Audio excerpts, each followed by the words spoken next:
Bienvenue dans cette vidéo qui va parler de la traduction que j'ai effectuée du jeu Touch of Evil.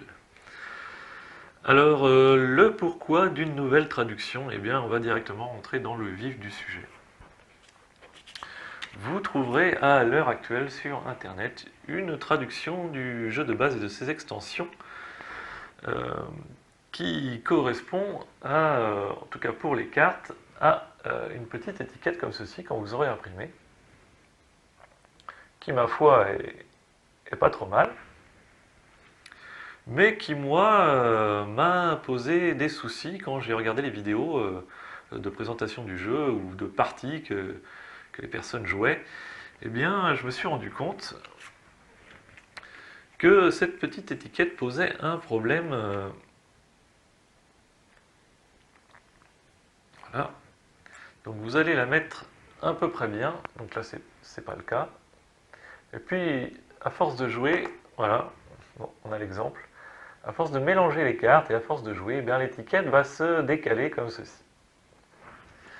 Et là il n'y a pas trop de solution pour empêcher ça, donc à chaque fois vous allez ressortir votre carte, remettre la petite étiquette, et puis à force de jouer forcément, voilà, ça va recommencer, et puis l'étiquette va encore se redécaler, etc. etc.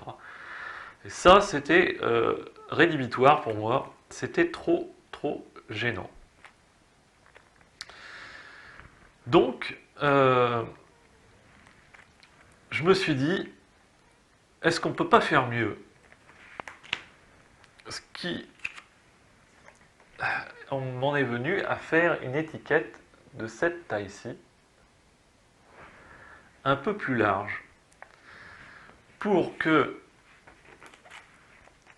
lorsqu'on le met dans le sleeve,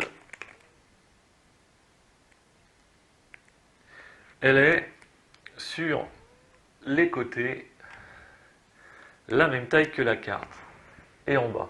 Donc elle est forcément tenue par le côté et vous aurez beau bouger la carte, la mélanger, etc., etc., l'étiquette va rester toujours centrée puisqu'elle est maintenue par les côtés du sleeve. Et là vous aurez une carte, si on la regarde comme elle est, quasi de loin, on peut dire qu'elle est quasi, voilà, on peut presque croire que c'est une carte traduite en français. On remarquera juste, bien sûr, forcément, le trait de découpe ici. Mais je veux dire, on a une carte, voilà, de bonne qualité et une étiquette qui ne va pas bouger. Alors forcément, ça demandait plus de travail que cette petite étiquette parce que j'ai dû scanner chaque contour de carte pour avoir la bonne couleur de contour de cartes par rapport à tous les decks de cartes, hein, puisque chaque deck de cartes a une couleur. Par exemple, carte Event, couleur blanche sur les côtés. Donc ça demandait forcément plus de travail, mais on arrive à un résultat très bon pour moi. Ça me convient très bien pour pouvoir jouer à ce jeu avec la qualité du matériel de base, quoi. Voilà, on arrive presque à avoir une carte d'origine. La seule solution pour celle-ci, pour éviter qu'elle bouge, c'était de la coller, de la fixer sur la carte. Mais bon, à ce moment-là, on abîme la carte d'origine, et ça, voilà, pour moi en tout cas, je ne voulais pas faire cela. Donc une fois que je me suis lancé sur refaire toutes les étiquettes, le graphisme de toutes les étiquettes pour que ça tienne comme ça, je me suis dit, bon, bah, la traduction qu'on trouve, la mise en page, des fois, est plus ou moins bien. Il y avait quelques fautes, quelques erreurs sur les cartes qui ont été traduites. Donc ça nous obligeait de temps en temps à vérifier le texte original derrière pour voir si c'était pas bon. Donc ça m'a un peu énervé. Donc je me suis dit, bon, alors si je refais le graphisme, eh bien il faut de toute façon que je vais refaire automatiquement la traduction. Donc je me suis parti sur refaire la traduction entière du jeu. Et donc vous aurez une nouvelle traduction qui est pas forcément qui ne correspond pas forcément à la traduction qui existait déjà, donc j'ai essayé de faire au mieux. Et donc vous aurez une nouvelle traduction qui correspond, donc on va voir à peu près la différence entre les deux. Ah, j'arrive pas à mettre le slip. Voilà un genre de truc qui m'énerve sur ces cartes-là. Donc vous avez, bon, j'ai présenté ça comme ça, vous avez ancienne carte, nouvelle carte. Alors on voit peut-être un petit peu mieux la police sur les anciennes cartes, mais j'ai pas pu faire ainsi. Alors c'est pas la même carte identique, donc on ne verra pas la différence sur la même carte, mais moi, ça sera comme ceci. Donc le texte d'ambiance, qui est en italique ici, sera peut-être un petit peu plus petit que celui d'origine, sur la traduction vous trouverez. Mais dans un souci d'essayer de faire tout tenir, parce que dans la carte, j'ai pas pu faire autrement. Voilà, donc par exemple le texte de carte est un petit peu plus gros que celui qu'il y avait d'origine. Voilà, il y a quelques petites différences entre les deux cartes. Au niveau de la taille de police, du gras de la police. Mais en tout cas, c'est comme ça que je l'ai fait. Alors, vous avez directement voilà, la différence, donc vous pouvez choisir en direct ce qui vous plaira le plus. En tout cas, ma traduction correspondra à quelque chose de ce genre pour le jeu de base. Donc je disais, donc la première chose qui m'a fait refaire cette traduction, c'est la taille de la vignette. Voilà. Donc, ça, c'est chose faite. La deuxième, c'était les erreurs qu'il y avait sur les cartes. Donc sur ma traduction, en théorie, elle a été hyper revérifiée, un certain nombre de fois, et donc il devrait n'y avoir aucune erreur sur les effets de cartes. Il pourra toujours y en avoir, hein, des fois on peut passer à côté, mais en principe, il n'y a aucune erreur sur les effets de cartes. En ce qui concerne la qualité de la traduction. Alors, j'ai fait le parti pris d'utiliser une traduction à 99% française et 1% anglais. Je vous explique. Il y a des mots que je n'ai pas traduits en français sur ma traduction. Les mots, ce sont le cunning, spirit, honneur, la shadow track, le showdown, et puis les noms des cartes, windmill, abandoned keep, voilà, qu'est-ce qu'il y a encore, the minor et the oldwood. Et bien tout ça, je ne les ai pas traduits. Alors pourquoi? Déjà parce que j'aime bien cette sonorité anglaise de ces mots, et je trouve que ça fait bien faire un test de cunning, plutôt de faire un test de ruse. Enfin, je préfère la sonorité anglaise sur ces mots. De plus, et idem pour le showdown et pour le combat final, et puis pour la shadow track, pour la piste de l'ombre ou l'échelle des ténèbres.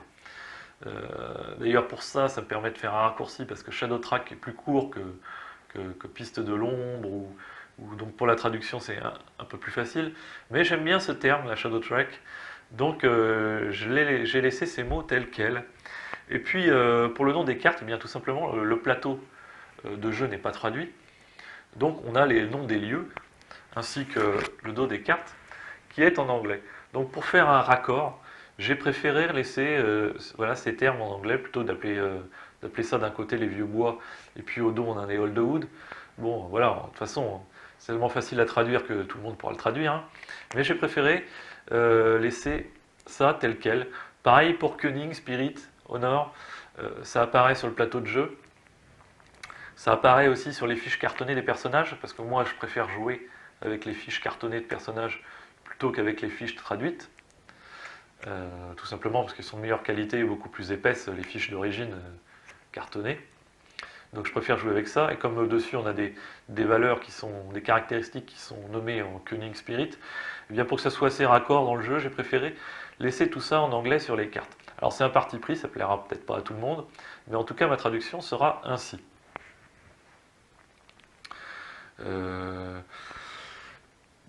Pour ce qui est de la traduction, alors traduire un texte anglais, c'est un peu comme un travail d'auteur, c'est-à-dire que chacun va avoir une inspiration pour traduire le texte, et donc vous n'aurez pas toujours la même traduction selon qui traduit les traductions.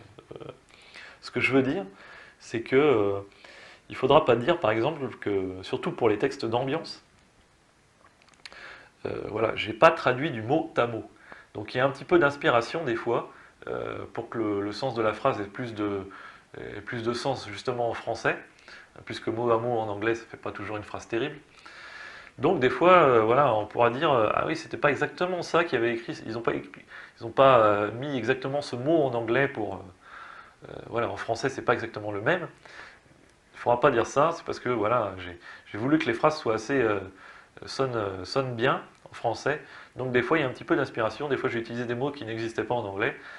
Tout ça pour que ça soit un petit peu mieux.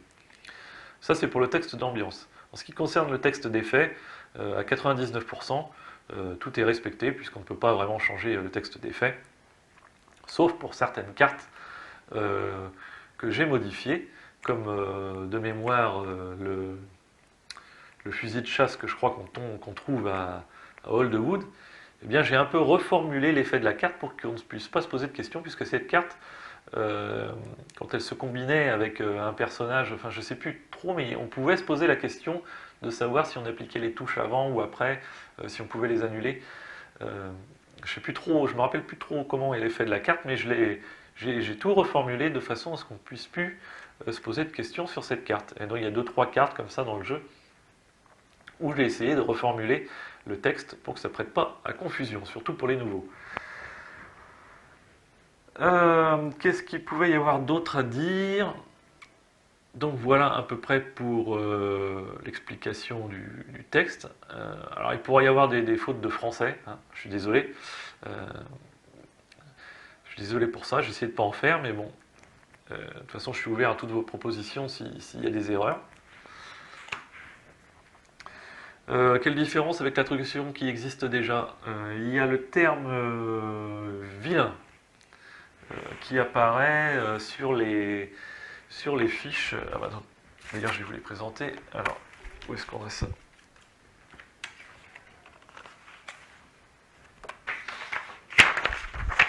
Voilà, ici vous avez une fiche de vilain dans laquelle on va se battre. Alors vous allez me dire, elles sont plus grandes que celles d'origine qu'on a dans le jeu de base. Et je vais vous dire oui, c'est fait exprès. Pourquoi? Alors, parce que dans le jeu de base, aucun souci, on peut très bien traduire la carte dans le format normal, qui est un format qui correspond à celui des héros. Voilà. On arrive à faire tenir tout le texte traduit.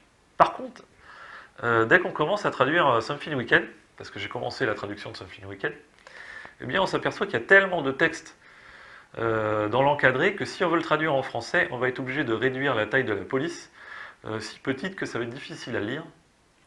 Donc j'ai préféré prendre le parti d'avoir un texte clair sur une fiche un peu plus grande.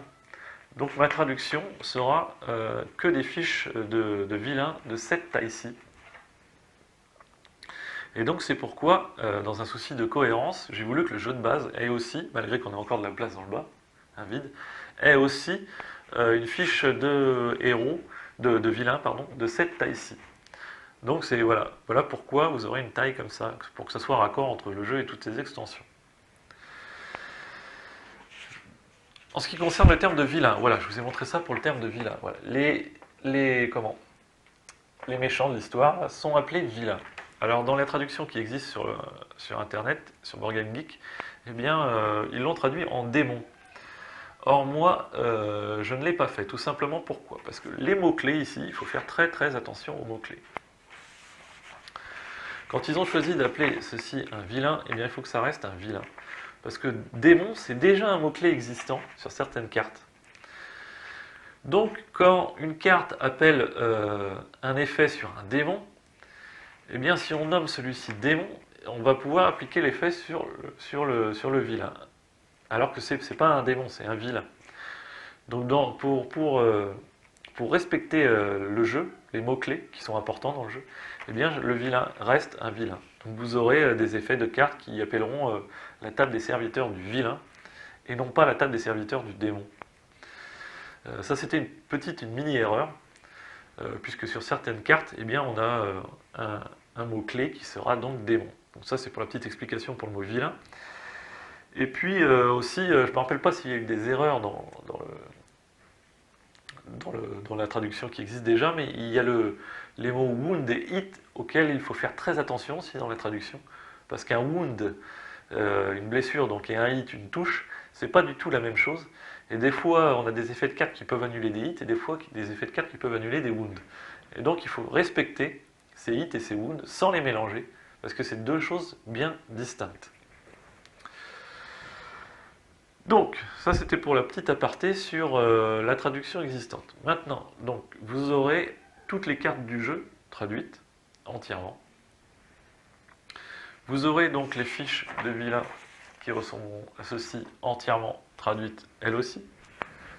Vous aurez les fiches, donc toutes les fiches de héros entièrement traduites elles aussi. Sauf bien sûr les spirits, cunning, combat et honneur. Le texte ici aussi sera traduit. Ici, ce que vous avez en main, c'est une ancienne version de traduction, ma première. Au recto verso de toutes les fiches de héros, vous pourrez imprimer, si vous le voulez, le résumé du tour d'un héros, plus un petit compendium de choses intéressantes, par exemple la capacité de transport, comment récupérer des pions d'investigation, les petites particularités du mode coop. Eh bien, vous pourrez imprimer en recto verso donc ces petits aides. Ça aide bien pour les débutants de toute Chefferville. Donc, je vous ai fait cette petite imprimée. Vous aurez aussi la traduction, bien sûr, de la table coopérative de la phase mystère, ainsi que un résumé de l'étape de la phase mystère et de l'étape Shodan. Vous aurez aussi les tableaux comme ceci, voilà la dernière version, les tableaux, les tables des serviteurs du vilain, donc entièrement traduites, elles aussi, que vous pourrez imprimer recto verso. Un côté, alors vous ferez comme vous voulez, un côté jeu avancé, un côté jeu de base, ou alors dans un souci d'économie, vous mettez deux vilains l'un derrière l'autre, en jeu avancé, puisque le jeu de base, on l'utilise très rarement. En tout cas, moi, je l'utilise pas. Donc voilà, tous les éléments du jeu traduits, tout ce qu'on a pu traduire, voilà, sauf bien sûr le plateau. Donc tous les éléments traduits. Que dire d'autre? Vous trouverez donc la règle de jeu, une traduction de la règle de jeu déjà existante sur Board Game Geek, donc je ne l'ai pas refaite. Celle qui existe est très bien, ça suffit largement. Donc je ne me suis pas attardé à refaire cette traduction qui demande quand même beaucoup de travail. Par contre, la chose que j'ai retraduit, c'est tout simplement toute la fac du jeu qui était en anglais sur Board Game Geek. Toute la fac a été entièrement traduite. Et ça, je vous incite obligatoirement à l'imprimer. Parce que à surtout lire avant une première partie de toute Chefferville, ça répond à un grand nombre de questions qui peuvent se poser pendant une partie de Touch of Evil.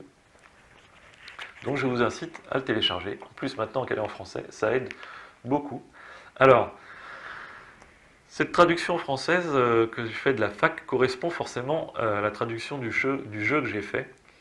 Donc si vous utilisez une autre traduction que la mienne, eh bien il y a les noms des cartes ou les noms des effets, etc. Ce sera forcément différent, puisque moi, ça correspond en tout cas à la traduction que moi j'ai effectuée. Donc voilà, il y a un petit peu plus de choses en plus que sur la fac existante, des rajouts que j'ai fait, que j'ai trouvé ici à droite à gauche, mes rajouts personnels aussi quand je me suis posé des questions. Donc je vous invite à bien tout lire, et s'il y a des erreurs à me le préciser, mais en principe ça devrait aller aussi. Voilà, donc on peut remercier le travail de la traduction qui a déjà été effectué, hein, c'est pas un souci de... Voilà. Je voulais surtout... mon gros souci, c'était surtout voilà, refaire des étiquettes dans un format pour que ça tienne convenablement dans les cartes. Et à partir de là, bon, j'ai voulu refaire tout le travail. Mais ce qui existait déjà suffisait largement pour jouer. Là, vous aurez peut-être une meilleure qualité de traduction, sans nuire à la qualité, bien sûr, qui existait déjà. Hein. Je sais quelle quantité de travail ça octroie à faire cette traduction. En tout cas, vous aurez maintenant le choix. Donc, actuellement, le jeu de base est entièrement traduit. Something Weekend est avancé à 80%. Et puis, le reste derrière suivra. Il ne faut pas être trop pressé, puisque ça demande beaucoup de temps quand on s'attaque à la traduction, entre voilà, le scannage des cartes, la mise en forme du texte et la traduction, voilà, ça demande beaucoup de temps. Donc, il ne faut pas être pressé. Mais ça arrivera. Ne vous inquiétez pas, je me suis lancé dans ça, donc voilà, je vais traduire l'intégralité du jeu, ainsi que les extensions qu'on trouve sur Internet, comme Krampus, la Dryade. Tout ça, je vais aussi le traduire, pour qu'on ait en gros l'intégralité des cartes traduites de A Touch of Evil. Voilà. Maintenant, je vais faire une petite aparté pour ceux qui se lanceraient la première fois dans la traduction du jeu. Je vais leur donner des petites astuces, des petites indications, par exemple sur comment, quel matériel il leur faut pour se lancer dans la traduction, pour arriver à une qualité comme ça, quel sleeve il faut, etc., etc. Donc si ça ne vous intéresse pas, si vous avez l'habitude, voilà, si vous savez comment vous débrouiller pour plastifier toutes ces feuilles, etc., etc., eh bien vous pouvez maintenant quitter la vidéo. Pour les nouveaux que ça intéresserait, bon, bah, je peux vous donner des petites indications. Ça peut toujours servir. Donc, le matériel. La première chose qu'il vous faut, c'est une table pour découper la feuille que vous allez imprimer. Donc vous allez imprimer une feuille qui va ressembler à ça, avec des formats étiquettes. Donc il faut bien que vous la découpiez. Alors vous avez deux choix, soit vous prenez un ciseau, et là vous avez juste besoin de la feuille et du ciseau, et vous coupez tout ça. Alors le ciseau, le problème, c'est que même si on est à droit, ça ne fait pas forcément, voilà, couper au ciseau de haut en bas, là, ça ne va pas forcément faire une ligne bien rectiligne, bien droite. Donc moi je préfère utiliser une règle et un cutter. Pour utiliser une règle et un cutter, forcément, vous n'allez pas abîmer votre table sur laquelle vous allez couper. Alors vous pouvez très bien acheter ceci, qui est un plateau de découpe que vous trouverez, moi je l'ai trouvé dans un magasin de scrapbooking de déco. Voilà, c'est une planche qui ne s'abîme pas trop lorsque la lame du cutter passe dessus, une planche fait exprès. Donc vous pourrez acheter ça si vous voulez, ou tout simplement trouver par exemple un calendrier pour protéger votre table et couper dessus. Alors à force, il faudra changer de calendrier puisque les traits à force vont abîmer le calendrier, mais alors que ça, on peut déjà couper voilà, beaucoup de feuilles. Ensuite, forcément, il vous faut un cutter. Alors prenez n'importe quel cutter. Ici, on a un cutter un peu plus de précision. Donc, c'est un scalpel auquel on peut changer les lames. Plusieurs tailles de lames, en principe, vous trouvez ça en kit, avec plusieurs lames pour plusieurs travaux. Voilà, bon, c'est plus facile à manipuler que le gros cutter qu'on se sert pour couper autre chose, mais vous pouvez prendre n'importe quel cutter, ça ira très bien.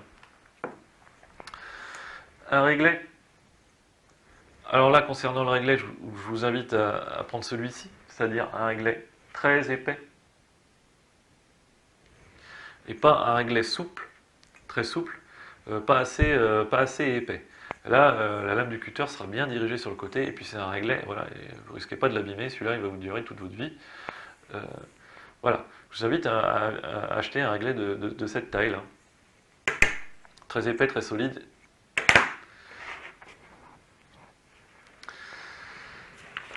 Et donc, bon ben voilà, vous aurez une feuille comme ça. Alors, la feuille que vous pourrez imprimer, vous verrez qu'il y a des repères, et puis aussi des repères dans l'entrecarte ici, des petits traits. Et bien tout ça c'est pour vous faciliter la tâche,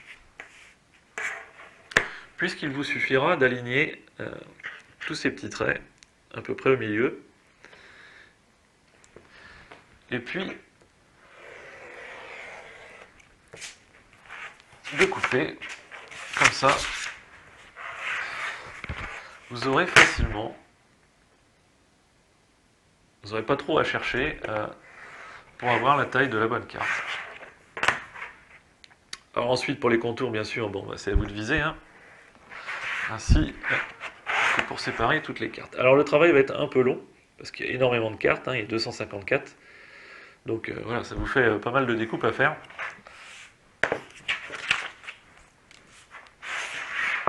Pour arriver, alors je l'ai fait vite fait, hein, j'étais un peu loin, donc bon, j'ai pas bien respecté, donc on voit un petit peu de blanc là, mais vous arriverez à un format étiquette comme ceci. Alors ensuite, plusieurs solutions, enfin deux solutions en gros. Ici on voit bien que puisqu'on l'a coupé au carré, le coin de la carte, on voit le petit bout blanc.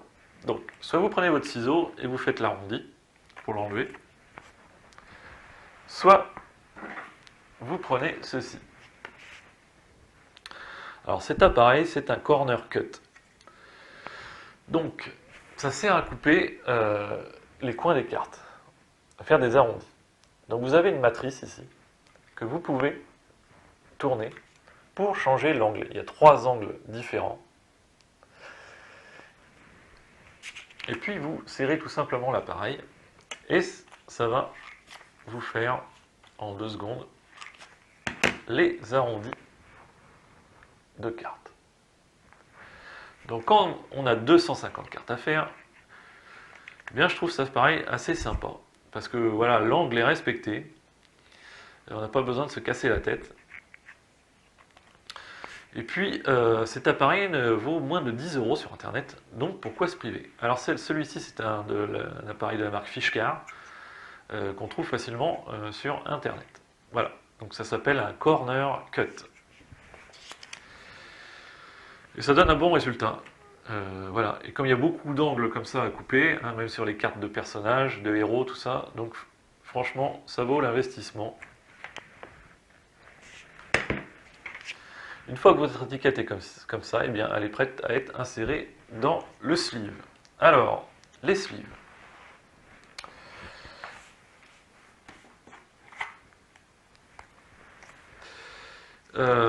Concernant les sleeves, alors il faut que j'aille en chercher.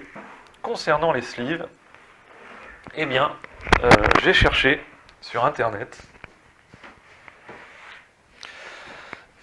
quel sleeve il fallait pour le jeu, et je suis tombé sur Board Game Geek, sur le forum. Si vous tapez sleeve card, je crois, eh bien vous tomberez sur un fichier qui répertorie tous les une bonne partie des jeux de plateau qui existent, avec quelle taille de sleeve il faut, dans quelle marque de sleeve vous allez les acheter. Donc ça m'a bien aidé. Et donc j'ai su qu'il fallait des sleeves de 63,5 par 88 pour le jeu A Touch of Evil. Ensuite, eh bien, à vous de choisir la marque que vous allez préférer, et puis ce que vous allez surtout trouver, parce que moi j'ai eu du mal à trouver, il y a beaucoup de ruptures de stock sur les sleeves. Et donc je suis tombé sur ces sleeves-là, donc ça a été un peu une loterie, et j'en suis très très satisfait. Donc des sleeves Mayday Games, des card game premium sleeve, 63,5 par 88. Donc, il existe plusieurs sleeves, plusieurs qualités de sleeves, mais là, on a des sleeves très très épais, de très bonne qualité. Donc je vous conseille ces sleeves. Alors à moins que vous connaissiez d'autres marques, mais moi je connais que celle-là pour l'instant. Je vous conseille ces sleeves. Ils sont super bien. Alors ce sont des premium sleeves, parce que je crois qu'il y a des sleeves tout court. Là c'est des premium, donc qualité au-dessus, par paquet de 50. Alors que les autres sont par paquet de 100 je crois, et donc beaucoup moins chers. Alors ceux-là sont un petit peu plus chers, mais franchement ça vaut l'investissement, parce que les autres sleeves de qualité en dessous, vous allez les abîmer rapidement. Et puis ils ne sont pas très pratiques pour mélanger les cartes. Donc en tout cas voilà, je vous conseille ces sleeves-là.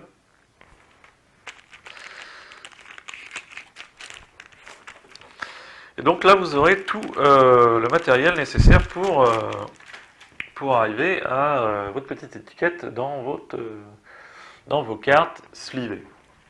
En ce qui concerne le reste du matériel, c'est-à-dire les fiches de héros, ainsi que les fiches de serviteurs du vilain, eh bien, alors, les étiquettes des cartes, il faut l'imprimer sur du papier 80 grammes, le plus fin que vous pouvez trouver, puisque voilà, il n'y a aucun intérêt que ce soit épais. Donc, le papier 80 grammes, c'est le papier standard qu'on trouve en grande surface, voilà, le papier qu'on utilise dans nos imprimantes. En ce qui concerne les fiches de héros et les fiches de serviteurs du vilain, eh bien, j'utilise le papier le plus épais possible. Tout simplement pour que ça ait une bonne tenue et que ça ne soit pas trop souple, puisque ces fiches, on va, surtout en ce qui concerne celle-ci, les utiliser souvent, les avoir souvent en main. Donc voilà, c'est bien mieux d'avoir un papier le plus épais possible. Alors, ce qu'on trouve le plus souvent, c'est du 210 grammes, oui c'est ça je crois. Donc c'est ce que j'ai utilisé moi pour faire ces fiches, du 210 grammes. Mais si vous pouvez trouver plus, du 240 par exemple, bah allez-y sans problème. Prenez le papier le plus épais possible. Donc ensuite vous l'imprimerez en 2 fois, en recto verso, si votre imprimante ne fait pas de recto verso. Voilà, vous imprimerez comme ceci. Ensuite, eh bien, ces fiches, il vous faudra, enfin, ce sera mieux, il faudrait les plastifier. Comme on va les utiliser souvent, comme je vous l'ai dit, on va les manipuler. Pour les protéger, il vaut mieux les plastifier. Alors, comment marche le plastifiage? Eh bien, il vous faudra encore investir dans une machine de ce type.